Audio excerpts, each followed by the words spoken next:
All right, guys, we're live now. This is the second Airshow performer interview. This time we're joined by Clemens Kuhlig, the ChefPitts. Um, he is Hey an Airshow everybody. performer from Florida, and he's a one-man team. So we'll check him out and see what he has to show us. He's, as you can see, he's got his plane in his background, so this is a little different than last week's with Mark, but we'll see. So, Clemens, just tell us real quick about what you do and what you fly there behind you. My name is Clemens Kuhlig. I'm an airshow pilot.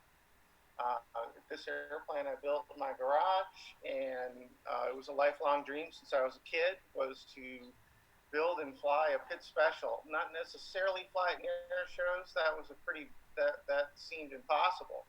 But I saw my airshow heroes flying when I was a kid, going to an air show. So there you go. There you go. You got to figure out how to do it, right? Yep, and you built that in your garage, didn't you? I did, yeah. The I got the fuselage frame. I bought the fuselage frame from my aerobatic instructor, and so I knew the parts, the pieces, and the parts were very good, and I essentially built the wings and completed the airplane. But yeah, in my little 1.5 car garage, just barely fit in there. Fully rigged. I had to crawl. I had to go under one wing to get to stuff. But Well, oh yeah. man, I bet you got some interesting looks from your neighbors whenever you would open your garage door up, didn't you? Yeah, that's funny. That's a common question. When I first moved onto my street, I was the only one there. So, uh, no complaints, nice and quiet. And people would ask me, "What do your neighbors say?" And I'm like, "I don't know. Why would they say anything? That it's sitting out, rolled out in the driveway, Mm-hmm. just to look at the end of the day. And little did I know, as soon as the rest of the neighborhood filled up, why people were asking that it's an air. They get all crazy. Mm-hmm. So, yeah, so I avoided all that. Just timing. Yep. So I guess the main question that people want to know is kind of how you got your start. This is the one thing that everybody normally wants to hear is where did you start at? Whenever you were a kid, what made you want to get into aviation, that sort of thing. Yeah, I mean, it was my dad, I guess. We were into boats. His dad was in the German Navy, and then he was in the Navy and the United States Navy. My dad was, and so it was a lot about boats and sailboats and wooden boats and that kind of thing. And so that's what I grew up on, learning how to kind of work on that stuff and build those things. And so I don't know. He got somehow figured out that there was an air show somewhere and took us to the air show. So that was what he did. He got us to the air show. So I saw that and I was blown away. 8 years old, watching the Red Devils do a formation snap roll. It's pretty impressive. At least I thought it was Mm-hmm. anyway. At 8. And now, when did you exactly start? I know you had said earlier you were a glider pilot. When did you start doing that? Um, so the whole modeling thing started, and that started at the very basic part, which is hand launch gliders, and then into rubber band, peanut scale, building them from kits, and then of course into RC, and so it elevates your training goes just on this perfect little scale. If you're trying to trim out a free flight airplane, you learn about how controls work and all that kind of stuff. So the next progression was gliders. How to and the cheaper of the two, I guess, the less inexpensive, let's say. So you could get time and experience doing that, and at a younger age. I'm 14, so 14 or 15. So the only way I can fly a real airplane is to fly gliders. So that was really the driving force. I want to fly the real thing, Mm-hmm. you know. and learned how to fly gliders at Schweitzer Soaring School in Elmira, in New York, um, right in the shadow there at Harris Hill. You know, actually landed up there once. That's a nice feather in my cap. I like that one. So was that the first kind of pilot's license that you got then? Was in a glider, or did you solo in a fixed wing first? For sure. Yeah, I was actually a commercial glider pilot before I was a private air, power plane pilot. Mm-hmm. And so you got the spin training too. You know, slow flight. That's all you do in a glider when you're thermaling is slow flight.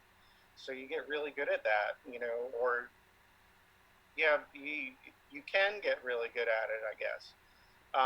And so those kind of basic skills were all set before I started power airplanes. You Mm-hmm. know, and that started at 16 or 17. There you go. And then, at what point did you actually go and get your private pilot's license?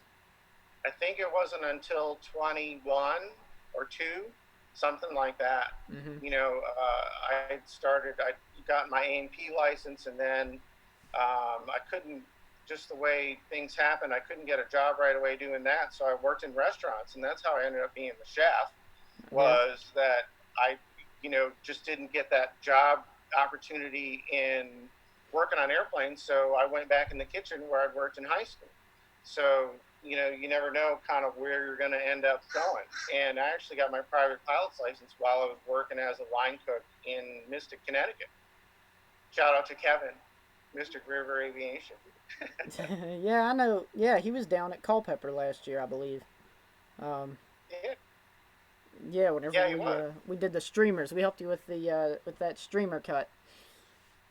That's another thing, guys. If you haven't seen Chef, just on the side note, he comes down upside down and tries to cut a streamer that's probably what, less than 20 feet off the ground. 20, it's 25. 25.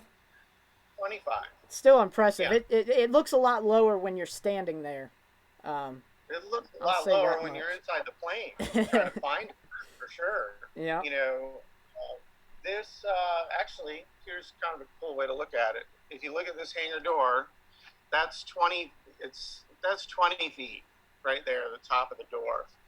And from here, it looks pretty high, but I don't know. When I'm Mhm. coming at it upside down, it doesn't look so high. Yeah, bet not. But yeah, what most people would do right side up, Chef does upside down. I know. Didn't you a couple years ago? I don't know if you still do it or not, but didn't you used to do like a engine out aerobatics Yeah, routine? yeah, for sure. It's funny you'd mention that because look, There you there's go. no engine on there. Yeah.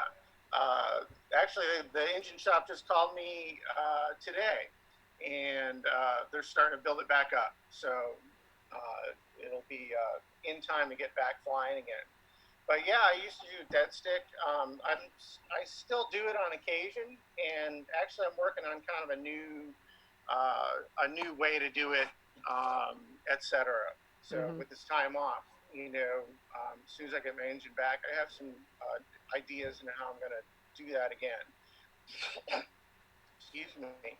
Um, but the dead stick was really it's an homage to the way I learned how to fly, which was in gliders. So every landing is a dead stick landing. You figure out your initial point, and you figure out what the wind and what the lift or the sink is doing, and adjust accordingly all the way around to hit your spot. So that's the idea, is that you can do that in any airplane, as long as you have the speed, the speed and the altitude, I suppose. You can make it do whatever you need it to do. Mhm. And of course that comes from Bob Hoover. Yep. He's the The he's king the of dead master sticks. at that. If you can do that in a twin commander, yeah, On as long one as you got wheel. speed, money in the bank, taking a little out, money in the bank. So we have one person in here that once he noticed the smoke generators on your wingtips. He wanted to know how they work. Yeah, right on. Those are, yeah, right there, and I get these from sportsmoke.com up there in your neck of the woods. And they are electrically fired smoke canisters.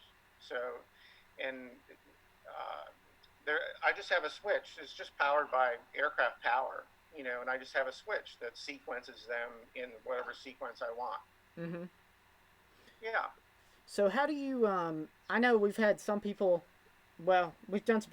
I've done some stupid stuff in my time, especially with some RC planes, and I've attached some smoke devices to them and had them melt through the covering. So do you have like any aluminum plating or anything on the Oh, wingtip? sure. Yeah, yeah.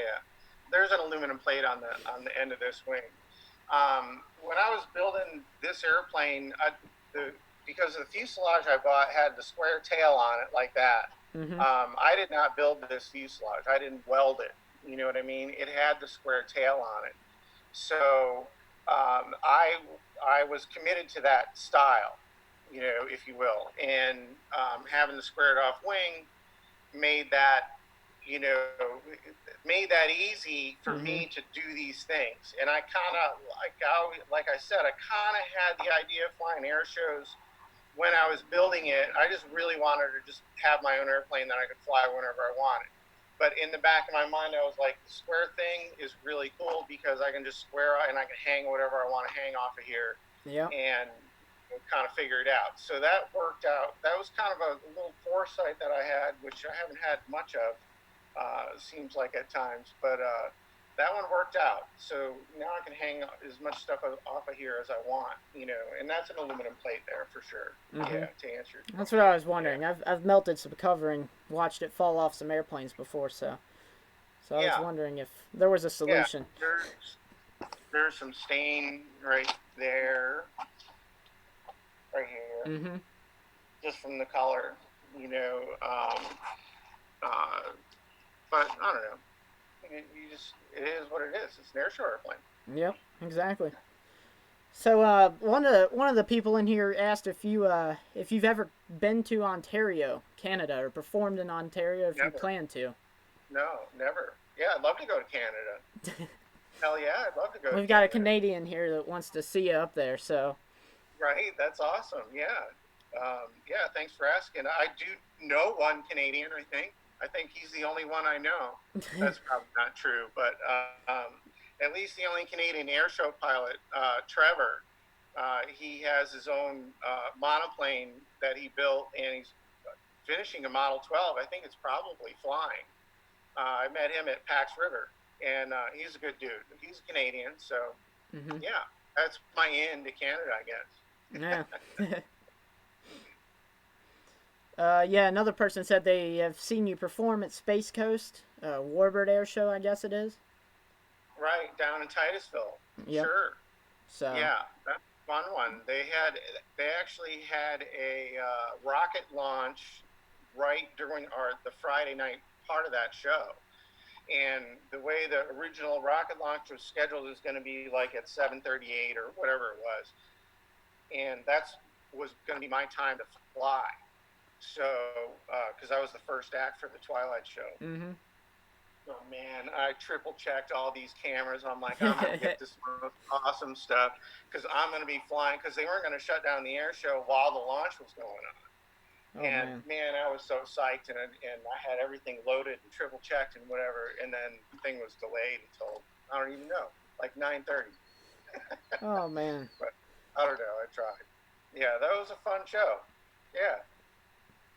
So could you tell us about how you originally got your pits and then how you started to build it? You know, what was your whole build process as far as, what were things you ran into, problems, um, Sure. everything Yeah. that led up to it being a flying airplane, essentially. Yeah. Like I said, I had the fuselage. I knew that the fuselage was really good, and the top wing I built while my instructor owned the airplane. I built it in exchange to stay in his hangar for the summer, and then I flew his S2A for fuel and oil. So that was pretty cool. That worked out good because I ended up buying the airplane with the top wing that I built.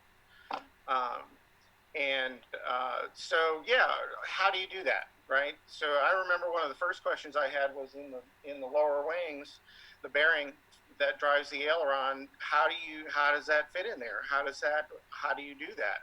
Is it supposed to fit in there? Is there any kind of thing, or Mm-hmm. So then you start digging around, especially nowadays on the internet, and you figure it out. The biplane forum, they have a lot of information and specific to airplanes. So pits, or if you're building an RV, or you're building a Pete and Paul, or whatever you are, there's groups of people that are doing the same thing, and you can figure it out.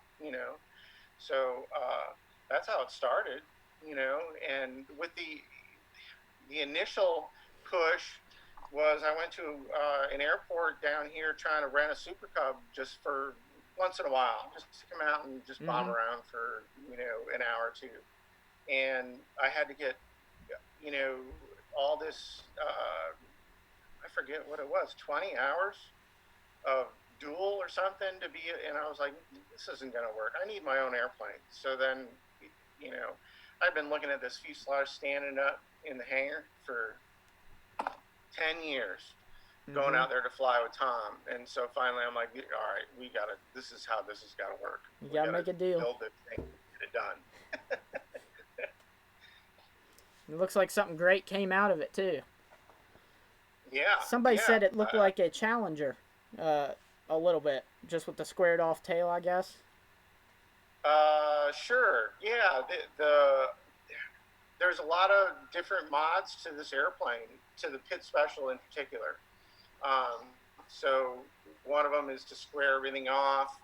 Um, and you see a lot of them that are rounded tails but have squared wings, and they have different manufacturers that make those wings. And over the years, especially, somebody comes along with something new that's going to roll better or whatever, Mm-hmm. and then the next one comes along and whatever. So what these are, it's a good height to show this, is these are like circa 90s ailerons, early 90s. These are ice cream cone ailerons. You can see it looks like an ice cream cone. So it's just a symmetrical aileron, but it has one more bay, you know, over a stock S1S. So that's how,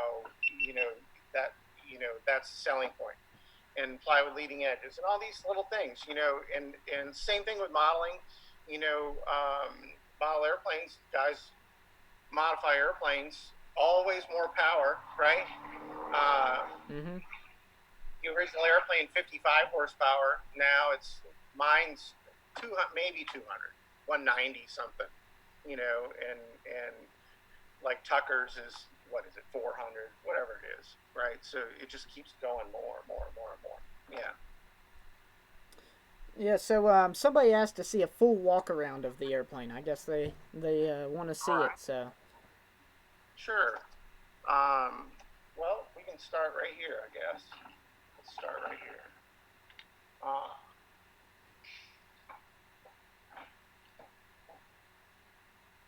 see if I can put this down in here.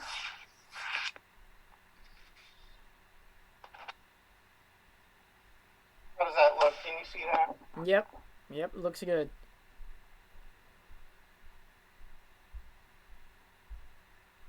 Um, from do this way. Just go from left to right. The trim handle, elevator trim handle's here, and on my airplane, when you push it all the way to full back or full nose up trim, it unlocks the tail wheel. So there's only one lever, and then the throttle is here, and down here on the left is all the power controls, the mixture, and the purge valve, and the mag switches are down there too, and then up here is the MGL Blade radio, which is really cool, touchscreen, and your analog gauges for airshow flying, Mm-hmm. and the EDM 350 and the G5, and then this sequence card, obviously. When I go somewhere, it's in cross-country mode.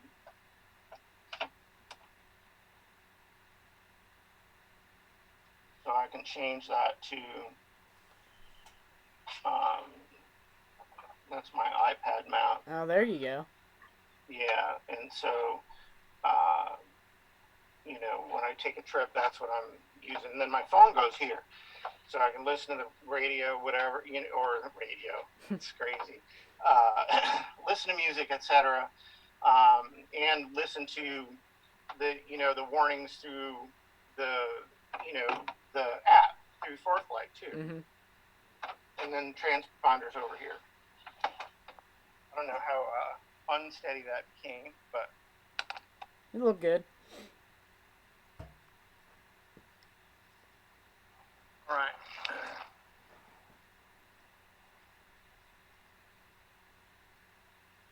Gotta shut the master off.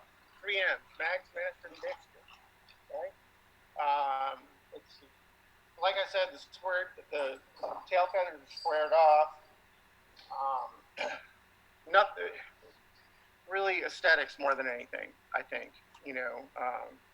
And the rudder's a little bigger. The elevator's a little bigger too. Let's go over here.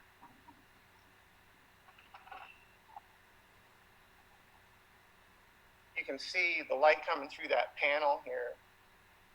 So those are clear panels, so you can see the elevator linkage that's in there. Every time you fly, it's part of your walk around. You know what I mean? And then down in the tail, down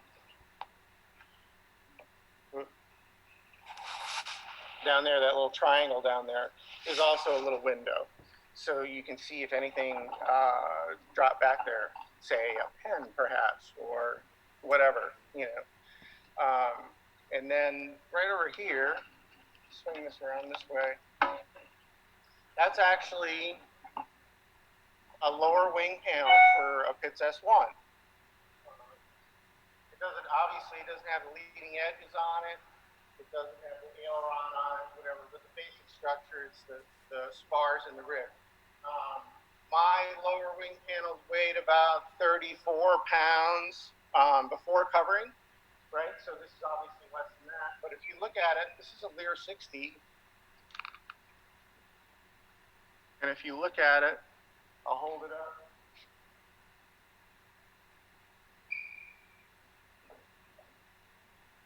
Actually smaller than the Delta fin on a Lear 60. Yeah, that actually looks similar to some of the wing panels that I've seen on models in some instances.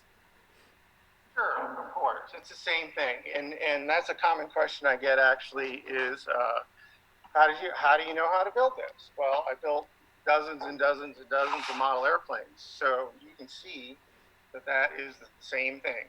Ribs on spars, it's just reinforced with corner blocks and these things, but all these things are in model airplanes. It's the same thing. You can cover it with monocoque. Yeah. Same thing. If you want to look down here, I get a lot of questions about the spades too.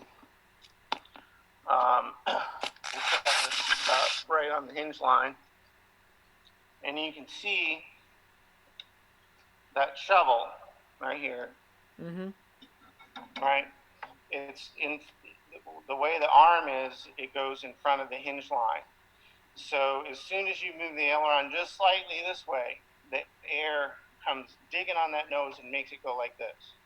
So it's like power steering for the ailerons. Okay. So if you don't have the spade on, just the arm hanging down, even for me, in this airplane, it takes almost two hands. It's at like 180 miles an hour to move the stick all the way, not briskly, but just even to do it.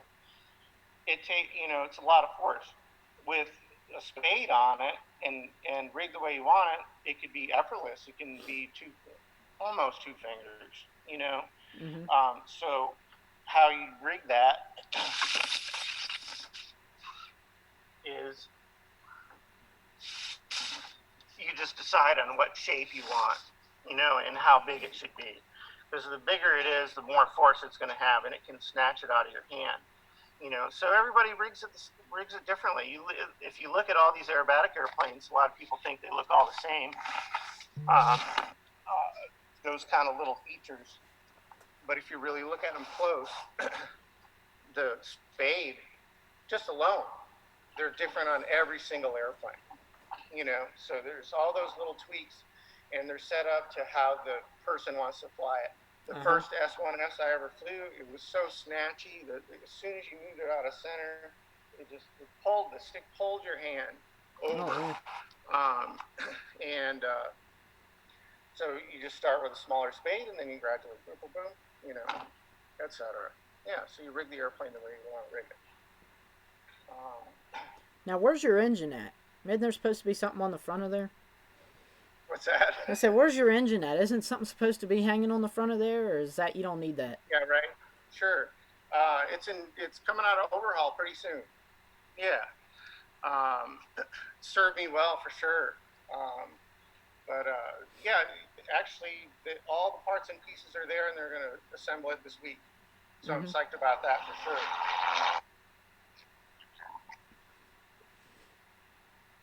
There's a plane going by. Yeah, we're right on 1-2. It's a beautiful night. Yeah, lots of flight training going on. Mm-hmm. That's awesome. That looks perfect. I gotta move to Florida, man. But see if anyone else is saying anything here. So how many shows roughly do you fly per year on an average year? Obviously, not a year like this year, but how many air shows do you tend to go to? It ends up being 10 or so. Around 10? The most I ever did was 14. That was a pretty good year. But yeah, it ends up being 10 or so.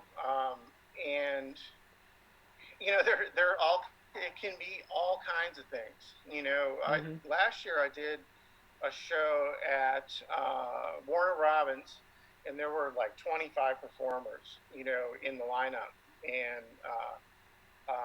And then the very next week I flew a show, and I was the only one Really? in Georgia. Yeah. So you go from extreme to extreme, but the fun part about it is that you are at the extreme. You're at the one that has, the Thunderbirds and 24 other performers, Yep. and it's also super fun to fly the one that, you're the only one, and it's for a good cause, or, whatever it is. Somebody in here asked. Yeah, somebody in here asked what color that is, and how do you paint it and touch it up and clean your airplane? It's Tennessee red. This is covered in. That's a good question, by the way. You get a lot of covering questions too.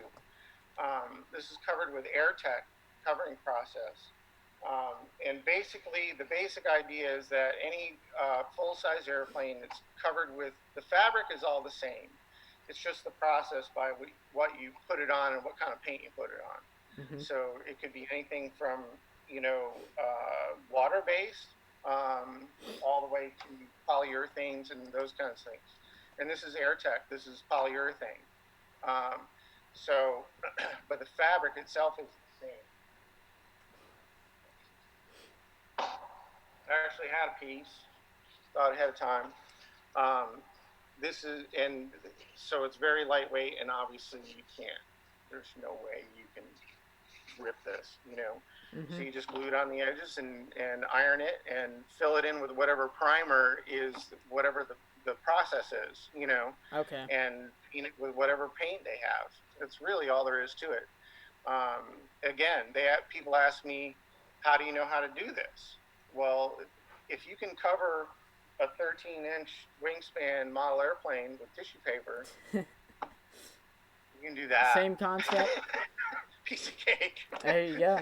So I understand. I mean, there is a little more to it though than just per se ironing on like monocoat or doing silk and dope would probably be closer to what you're doing there, isn't it? Yeah, but like I said, the materials just change over the years. Mm-hmm. So uh, to use the model airplane analogy, a stick and tissue um, rubber band airplane with dope on it is how they built airplanes in World War I and up until, man, not too long ago. But let's say the last up until the last very bit of the last century, with Irish linen, with cotton, and then tightened with dope, the very same stuff that was on those tissue airplanes. Now that doesn't really exist anymore, except for really special restorations where they still mess with that stuff. Hmm. So the fabric on these airplanes is all synthetic nowadays, and the chemical or the processes that they use are different than they used to be. That's finally changed over. One of our members, one of our local members that's membered at the club that I'm local to here, wanted to know if you would come to our barn burner shootout. He asked this to everybody I have on the on the thing, and he wants to know if you'll come. I know it's a long distance for you, but What it now? It sounds awesome. What is it? What is it? it's It's an essentially, air. yeah, it's a RC air show. It's a hardcore, mainly 3D aerobatic event, and Right. it's 5 miles outside of Hagerstown Airport. So I'd Do they have assume he'd full want you to air come show too? visit and do what? Do they have full size air show too? No, this is just RC. So it's all When is this? When is it? it's June 12th through the 14th. Yeah. No. Unfortunately, no. I'm going to be down here. Mhm. Um, yeah. It sounds like fun though. What I mean, you can't have a better name, really, right? Mhm. Yeah, I know. He came up with the name, and everybody loves it. It's probably going to be the first big event we've had this year, considering everything's been canceled, and I'm not canceling it. So I'm just going to do it, and we'll see what happens. I'm tired of Yeah. staying inside. But I saw somebody said something about oh well, here somebody said what's the hardest maneuver you performed or attempted? I would say the ribbon cut for sure. I mean, Is it? that's definitely the hardest. Um, just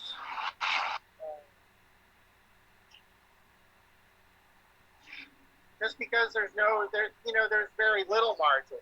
You know, these air show performers, and that there's margins that are built into the routine, to every single maneuver that they're doing in their show. You know, um, and there are margins built into the inverted ribbon cut too, but it's just that they're a little smaller. You know, and it's really hyper concentration. Mm-hmm. Yeah, that's the whole flight itself. You know, is hyper concentration because you're you have immersed yourself in that environment, and there is nothing else going on. That's what's really cool about it. You know, and that's the step that it goes from model airplane to full scale. Is that now you're in it. Yep. You're literally in it, and it's your life too. So a lot of Right. You do you work with the right people, and you learn what you can, and you start up high, and you fly as high as you can. Actually, most of the time, mm-hmm. it sounds funny for an air show pilot, but you know, uh, yeah, that's what you do. And I'm assuming you wear a parachute as well. I Um, do. Yeah, actually, I have it right here. Um,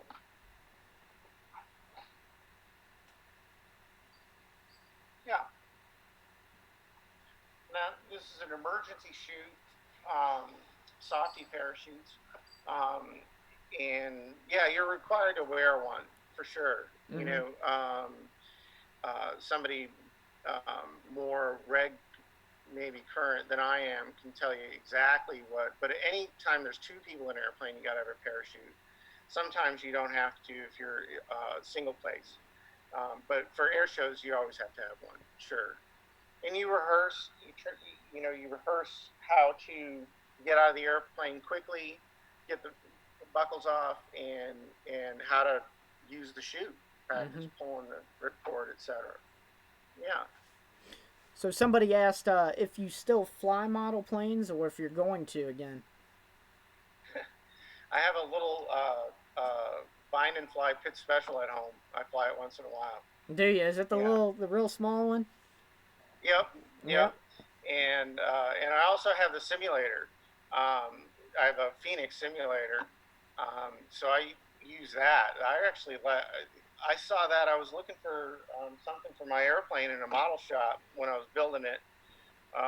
It was something for the canopy, clevises, and they had the Phoenix, the RC simulator set up in the model shop. And this kid was doing it, and I'm like, there's no way I'm not walking out of here with that. It was awesome. If I had that when I was a kid, holy cow, I would have saved so much time. Hmm. That's a great Yeah, thing. those That's are how fun. I started. I started on. It was one of the earlier simulators back in like 2007, and that's every that red reset button saves a lot of money. Saves you a lot of Yeah, money and right. time in the long run. And now they've got Well, the foam and airplanes the and. the physics of it is really good too. Hmm. It flies like a model airplane does fly. Because you're holding the transmitter in your hand. I think they're great. I think it's an awesome way to learn aircraft basics. You know, especially especially from a third person view, because now you're seeing the airplane react to what you're doing with the stick. Hmm. It just becomes ingrained in your head. And that's That's what's going on. yeah, and that's where some of the RC stuff that we see guys do, it converts to full scales can't actually do this. I don't think a pilot could actually withstand the G's being put on him. As far Yeah, as the for the force models for goes, sure. yeah, you see Yeah, some people in a I don't knife edge know. spin Some going of full these guys power. are pretty nuts. At world level, they're pulling 12, maybe pulling Hmm. 12 positive and pushing 10 or whatever, something like that. That's pretty. Yeah, it's a short time and all that. They kind of play it off, but I don't know. It seems like a lot to me. Yeah, yeah, and some of the RC pilots, the stuff that they do with some of their planes is ridiculous now too. It's stuff you would It, never think could be done, but they do it, and the plane stays together somehow. So. yeah, Yeah, because I'm in that generation that it was you had to build your own airplane. They had some ARFs out there, um, uh, but it was build your own stuff, and that and everything was gas powered, and you had kind of some electrics. I don't think I ever even remember seeing an electric airplane fly. Hmm. And I flew a couple contests, in the Northeast and whatever pattern contests, and now it's insane. It, I mean, it is insane. One of the guys here had a little Apache helicopter with a tail rotor and the collective and the whole thing, and it's all gyro stabilized and whatever, and it's this big. And I was looking at it like, man, where were you when I was 11? Yep. Holy cow! I mean, that's what. It's amazing how far that stuff has come. Yeah, it really is. Somebody wanted to know what model exactly Pitts that was. This is an S1S. S1S.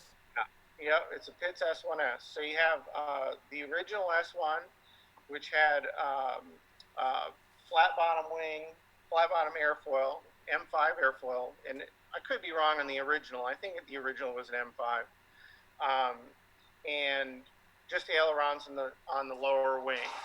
Um, and then came along they of course first thing bigger engines, right? Hmm. And then so the S1C was the next really one that was really popular, and the ailerons actually went right here, but they were only on the lower wing, and it was a flat bottom wing. It had a little curve to it, but it was and then came along. They made a few with flat bottom with ailerons on both wings, but then the S1S, with symmetrical wings, four ailerons, top and bottom, And so this is an evolution of that. Mm-hmm.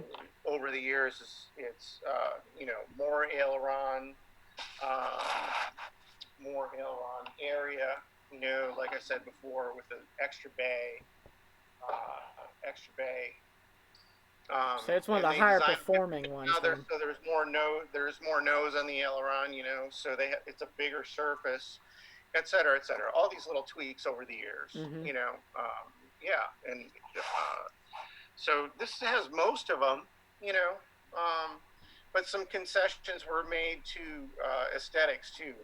I like the original kind of style wheel pants and the original nose bowl, even though it's draggy and whatever. So, Yep. yeah, I mean, it's basically an S1S, though. Yeah, Yeah. I don't think you like the original canopy though. You fly with an open cockpit most of the time, don't you? Yeah, it's open now. Yeah. Um, yeah. Yeah, the canopy decided he didn't want to be part of the airplane anymore. So that's how I lost the canopy originally. Oh, really? But yeah, but I just put the windscreen on it, and I kind of wanted to do that anyway. I'm in South Florida anyway, Mm-hmm. so it's hot all the time. It's very rare that I even fly on a standard day. So I was thinking about it, and I had the idea in my head on how to shape it, and how to incorporate that windscreen on there. So that it looked kind of sleek and whatever. And it actually turns out that it's not really any slower that I can tell. Maybe a knot, maybe over the course of a trip. Mm-hmm. And it's hotter. I had to put a bigger scoop on here because it was. I think the wind's going like it's all. I don't know. Just I don't right know what over it's top doing, of but you. it's hotter and it's quieter too, which is nice. So that's all good. It all worked out. There you go. So I think we're getting up here on 45 minutes. So I think if unless anybody has any other questions they wanted to ask Chef here, we're gonna go ahead and get ready to wrap it up. I know people are saying somebody said they wanted you to come to a Warbird event up here in Virginia. Right? So Sure. so Yeah, I know Warbird guys up in Virginia. Virginia's a great state for aviation. I mean, it's crazy how much stuff is going on up there. mm-hmm. You guys are lucky up there. You say I'm lucky because of the weather, but you guys are lucky because of aviation. There's lots of good stuff going on up there. Yeah, Flying Circus is less than it's less than an hour and a half from my house here, so it's Perfect example. mm-hmm. Yeah. But but yep. Somebody wanted to know about CG. What's a CG like on your pits? Okay. If you, that's a good question. Really good question, actually. And I'm not gonna get it like perfectly correct for the engineers, but it's basically right where that stripe is on this airplane, where the black on the lower wing, right down there is where the airplane bounces. It's kind of in the middle of the range. So hard to imagine without an engine on it, right? Mm-hmm. That the airplane bounces on there, but it does. And my particular airplane, just the way it's constructed and the stuff that's in it, I have a carbon fiber prop and a lightweight battery that's still behind the seat. Um, so it ends up being kind of in the middle. I used to have a real heavy chute, an old school, military chute, and with that chute and minimum fuel, like 6 gallons of gas, and some extra stuff in the baggage, that's when it would go out the back. Um, so it's really almost impossible. You wouldn't fly that way. And now the lighter chute, that's not even a problem because I fly with like for a show I'll fly with 8, at least 8. 8's the absolute minimum. You know, Mm-hmm. and so for like a show in the smoke oils in the top wing, right up here. There's a 4-gallon tank right in the center section of the wing. So with that and with 10 gallons of fuel, and with a light chute and nothing in the baggage when you fly a show, it's like right in the middle. So it worked out really well. I was you kind of figure that stuff as you're going along, trying to anticipate how it's going to be, and it ended up being right in the middle. So you have to load it pretty excessively to get it out of the envelope. This one, anyway. Mm-hmm. There was an S1C that was over at Indiantown that had a fuel tank behind the seat, ferry tank. So when you load it up with fuel, it had whatever it was, I don't know, 4 gallons or something.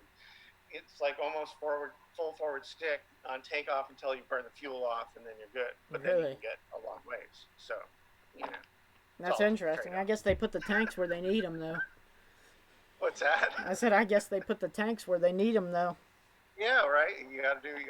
That is weird, though. I've never heard of one being behind the seat. Yeah, I think that's the first time sure. I've ever heard of that. Especially on a Pitts, I'd think would be a more squirrely airplane compared to, you know, most. Correct. But Yeah, with aft CG. Yeah, and as you know, as a modeler, the more aft the CG is, the more difficult it is to recover from snap rolls and spins and that kind of thing. So all that same stuff applies hmm totally with what's your this. total fuel No, capacity? sorry. What's your total fuel capacity? Total fuel is 22 gallons. Oh, Yep. okay. Um, so that I'll go 2 hours. 2 hours. I'll go 2 hours.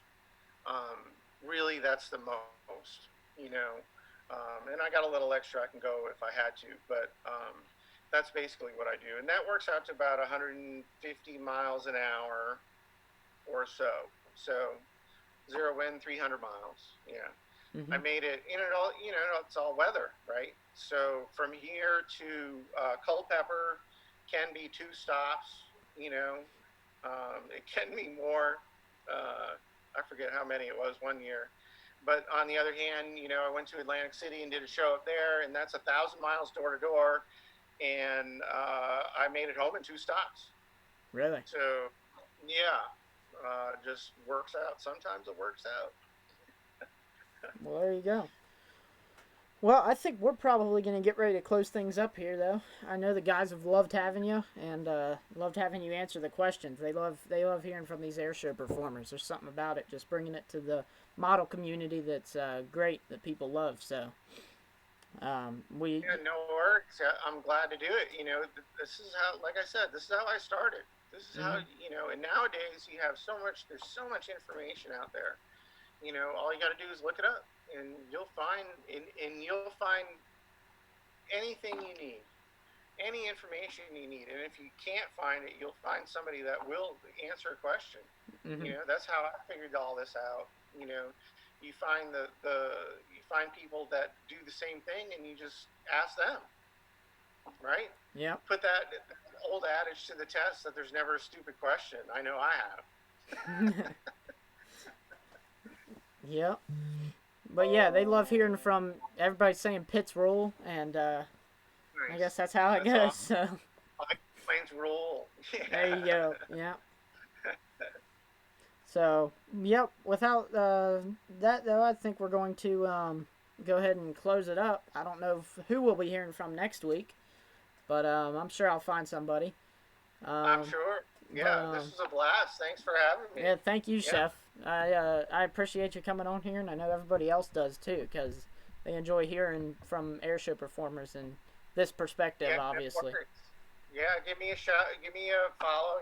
On Facebook, and Facebook is just my name, but Instagram is ChefPitts Air Shows, and try and put nice content out there. That there's lots of stuff about flying to and from the air shows, hmm different stops I make, and try and put some interesting stuff on there. Photogenic stuff. So give me a follow, and man, I hope to see you all soon on the fence line, right? Yep, Yikes. exactly. And for Yeah. the record, Chef does have pictures of him in the biplane upside down, 20 feet off the ground, cutting the ribbon. So Yeah, I indeed. Yeah. think I'm actually in one of those pictures, holding the pole up. So, Yeah, you are. but Sure you are. Yep. yep, Yeah, Culpeper. there you Uh, go. yeah. Awesome. Thanks, Colin. All right, That thank was you. nice job. Thank you. Thanks for being on.